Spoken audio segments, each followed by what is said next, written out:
Hello and welcome to this next video of back, neck and shoulder massage.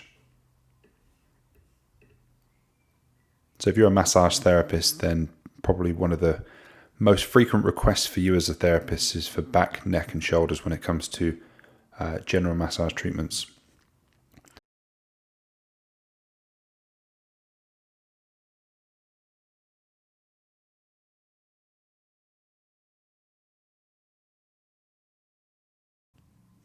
So in this video we're going to cover the back, neck and shoulders all together. We did cover more in this treatment and you can view the full narrated treatment on Patreon. Just scroll down a few videos. But we're beginning here with the lower back. And while we're working, we're trying to visualize the muscles that we're interacting with. And it's really helpful with this particular patient because she's incredibly lean. She's a physique athlete. She's got a bodybuilding contest in about 10 days after this treatment was filmed. So we can see everything that we want to work with. We can see the erectors, the way that they insert into the sacrum. You can see working up through the rhomboids and mid-traps there, infraspinatus, rear deltoids, upper trapezius. And with the low levels of body fat, it's very easy to work with these muscles and to work with the fascia. So some open palm work now. We're still in the early stages of this treatment. So using the massage as a method of assessment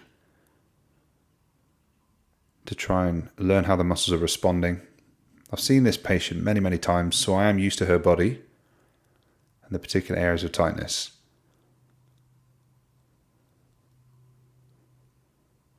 Not reinforcing the thumb, which means that I'm not putting too much pressure in there.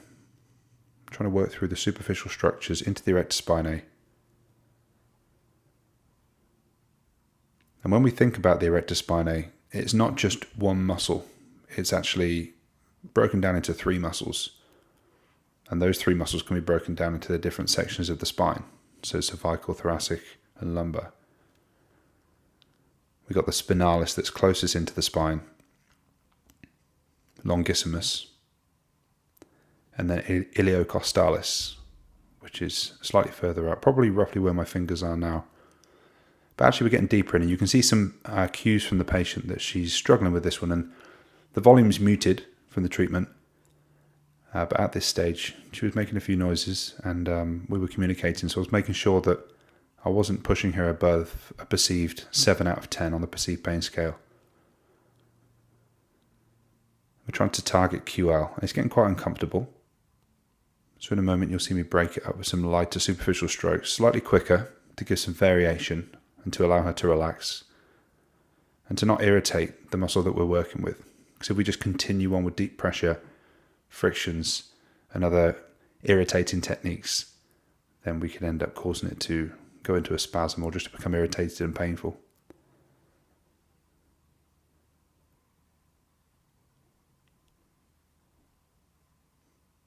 So I've changed position now onto the other side of the couch. And what this means is that I can get myself above the patient a lot easier, which means that I can lean my body weight down into the stroke and take some of the pressure off my arms. Reinforcing the thumb now over the same line that we went over from the other side. And trying to move slowly from medial to lateral through the different erectors that we talked about. And just because the erectors, or the bulk of the erectors, seems to finish as you get to a certain point, I'd say roughly level with the tattoo on the glute, it doesn't mean that you should stop the stroke there, because the lats continue down. We've also got transverse abdominis, obliques.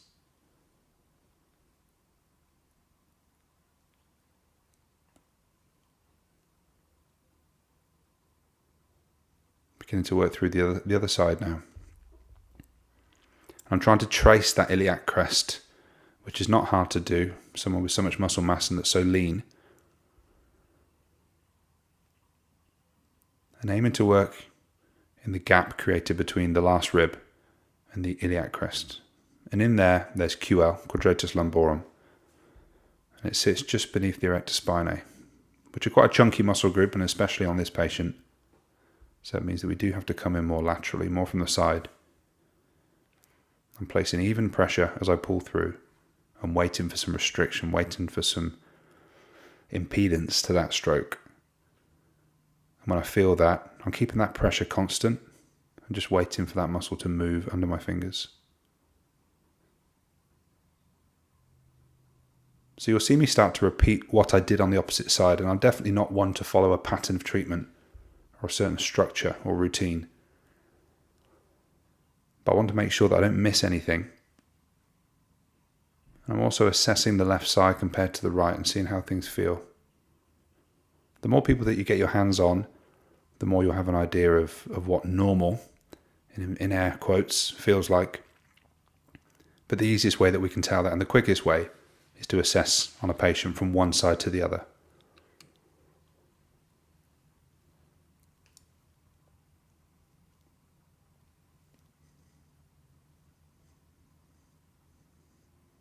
I'm targeting the superficial erectors here, so not the deep muscles of the lower back, which is why I'm not reinforcing the thumb. And as we start to go deeper, I'm reinforcing the thumb, and you'll see me start to move slower as well. The deeper we go, the slower we go.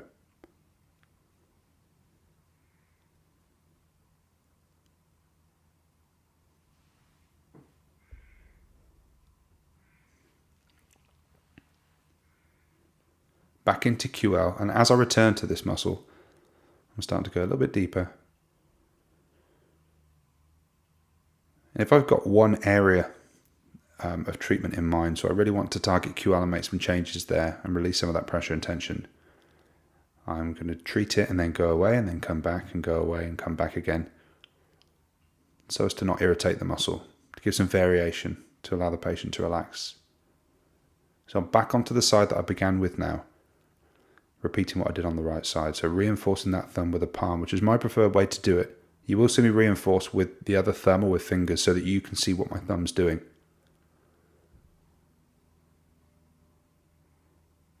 Whenever we're reinforcing the thumb, you want to make sure that you're keeping that thumb relaxed. You're using it as a way of putting specific pressure into the tissues, but also a sensory feedback for you.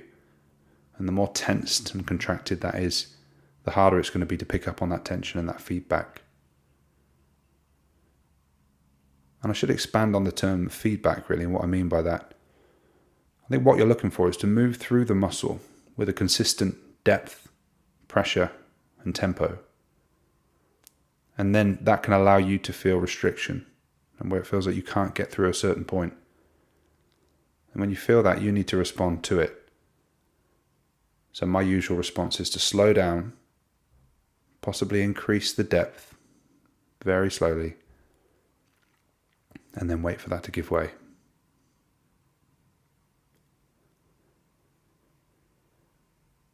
So down over the sacrum now.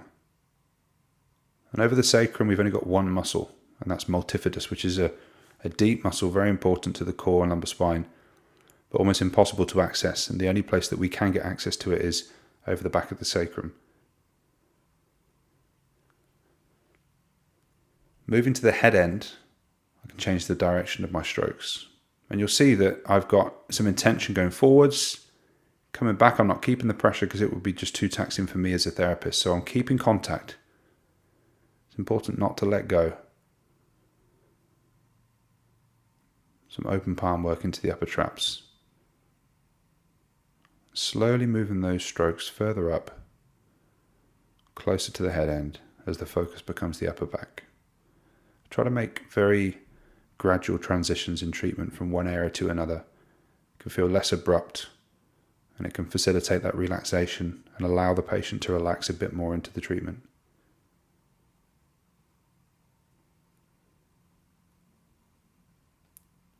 So when I'm working through upper trapezius here, I'm trying to visualize the muscles as I'd see them on a muscle chart. This helps me to work longitudinally with the fibers, going in the direction of the fibers. I can visualize what's going on with those fibers, where the muscles are. Moving on to levator scapula here, which I know sits just under the upper trapezius.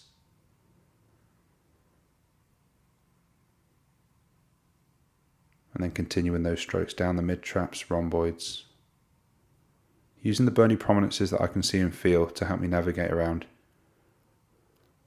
Not as necessary in this case because we can see exactly where we want to go and the muscles that we need to work on. And you'll see me keep contact there as I picked up some wax. Very important to keep contact, keep that sense of touch going with the patient.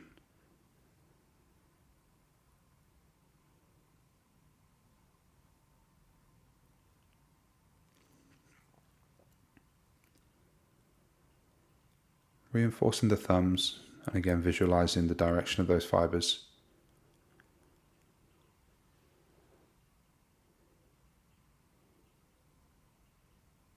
Slowing down there towards the top, because there is some restriction, and part of that is just the body position.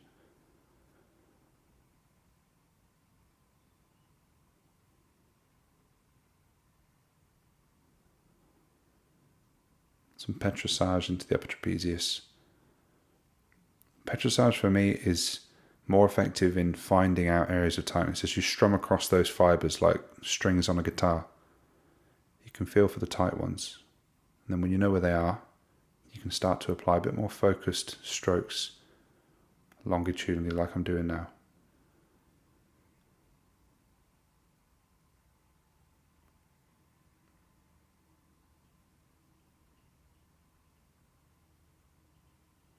Heading towards the spine of the scapula, and that's where I'm going to stop that stroke. You can continue over it, but just make sure you're very light over those bony prominences.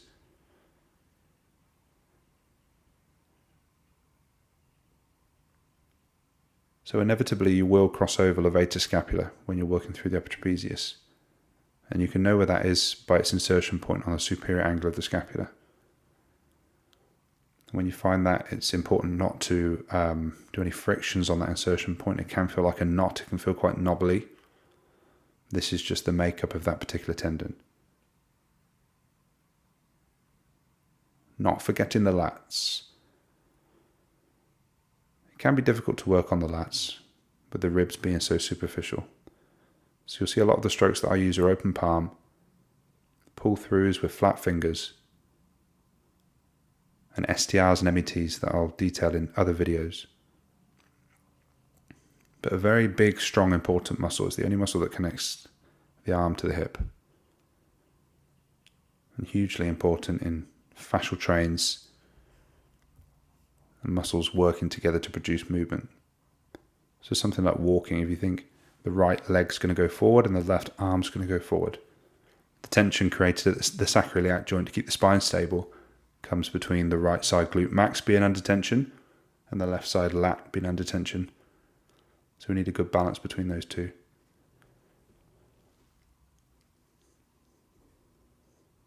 Into the neck now. There's a towel over the hair because she had to be somewhere afterwards and didn't want any wax in the hair. I've not got that fully covering the head because you can feel quite suffocated in the face hole, especially with a towel over your head.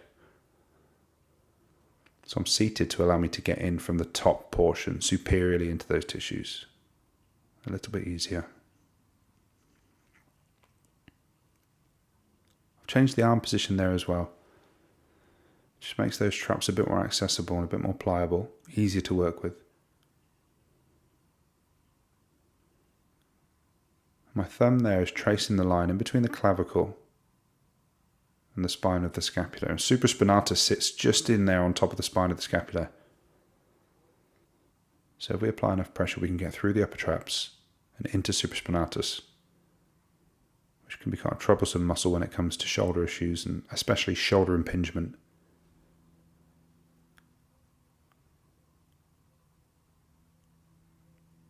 So again, visualizing those muscle fibers and the direction that they're going from origin to insertion. I'm trying not to leave any fiber out. I'm trying to work my way slowly through the whole muscle group.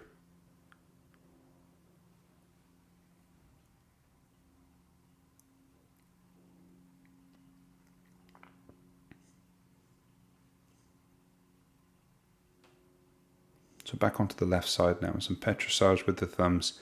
Picking up and putting down gives the impression of one continuous stroke, which is a much more complete, pleasing sensation for the recipient than a broken stroke, a break in your stride.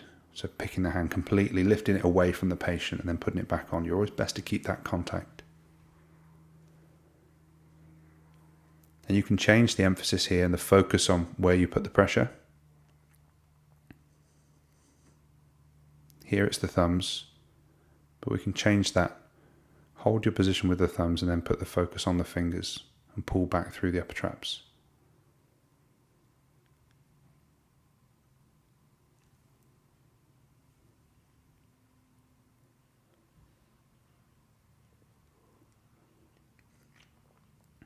Moving on to the right side now. Aiming to repeat what I did on the left side, but try not to be sucked into a routine. Trying to engage with the tissues there, with the muscles. To find the areas of tightness and then to work with them and pay particular attention to those.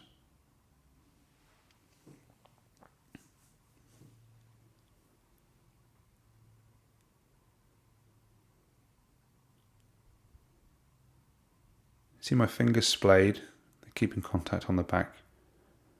It's not an awkward or irritating feeling for the patient. It actually gives them a bit more of a secure, comforting kind of feeling. That there's some contact, not just cold hard thumbs.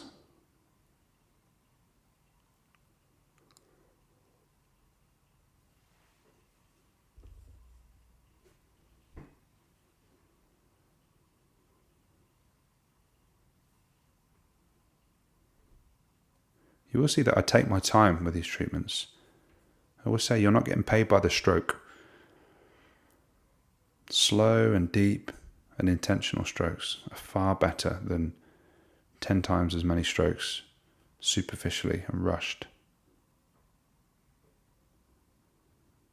I'm trying to keep my body as relaxed as possible as well. It may sound odd, but if you can synchronize your breathing with the patient's, particularly when you're using different breathing techniques with things like METs, that can really help. Don't ask me why it can help. This is purely anecdotal. I have no evidence to say that it does, apart from my experience. But I think there's something about getting in sync with your patient that helps you to treat them better. And it may be the case, I've had a few patients, not many considering the amount that I've treated, where you find that they're really, really, really easy to work with. And I'm not sure why that is. You just feel like you've done the best treatment ever. You've been so effective. There's no way that they didn't benefit from that. And you can have the opposite feeling sometimes. And maybe there's a synchronicity there between you and the patient.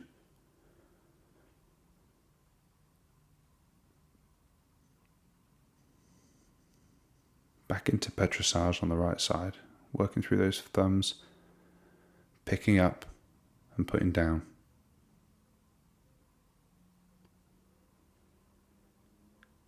Breaking up those strokes with some fingers, some flat, broad fingers, and also giving my thumbs a break.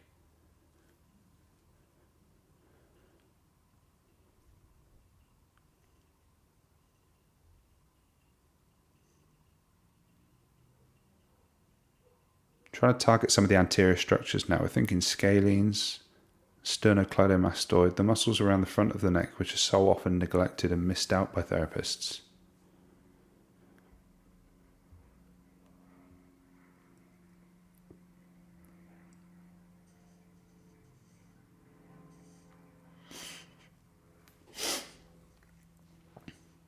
There is a separate neck treatment video that you can find on my Patreon, or if you're here, you can just scroll down, that goes into more depth with neck treatment. But here, we're going back to the back, and there's a good degree of my body weight coming down onto open palms, through the thoracic spine, finishing those strokes off over the sacrum, trying to get as much coverage around the body as I possibly can with my hands. A lot more superficial, not as deep as the previous strokes. But this is usually where I'd end a treatment. Try and reacclimatize them back into wakefulness and alert state. I hope you've enjoyed the video.